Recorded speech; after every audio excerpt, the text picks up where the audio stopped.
অনেক আলেম অনেকে বলেন আলেম ছাড়া বাংলা হাদিস পড়া ঠিক না। এটা কতটুকু সঠিক? এটা হলো ফেরাউনের কথা।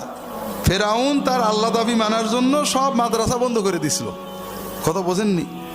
কথাটা হলো বাংলা হাদিস যদি না পড়া যায় তা হাদিস যারা বাংলা করেছেন তারা নিশ্চয় দোজখে যাবে।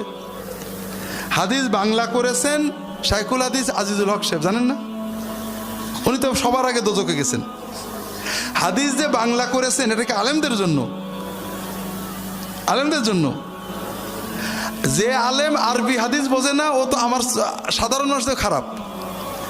হাদিস কোরআনের যে বাংলা তরজমা করেছেন আশরাফ আলী তানভী, আমাদের হযরত শামসুল হক ফরিদপুরি, এরা কি আলেমদের জন্য করেছেন না সাধারণ মানুষদের জন্য করেছেন? আলেমরা যারা বাংলা পড়ে ওরা তো আলেম নামের কলঙ্ক। আলেম তো আরবি পড়ে বসবে, তারা তো সাধারণ মানুষদের জন্য বাংলা করেছেন। আলেম ছাড়া তাহলে তো মশলার বই পড়া যাবে না, কারণ আলেম নাহলে ফতোয়া দেওয়া যায় না। ফতোয়া দেওয়া একটা জিনিস আর ফতোয়ার বই পড়ার একটা জিনিস।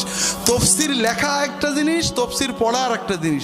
হাদিসের ব্যাখ্যা করা একটা জিনিস, হাদিস পড়া একটা জিনিস। আপনারা অবশ্যই অবশ্যই নবীর কথা পড়বেন, তবে মুফতি হবেন না। নবীর কথা পড়ে হাদিস পড়ে যে মনে যেটা আসবে আলেমদের কাছ থেকে বুঝে নেবেন। কথা কি বুঝতে পেরেছেন?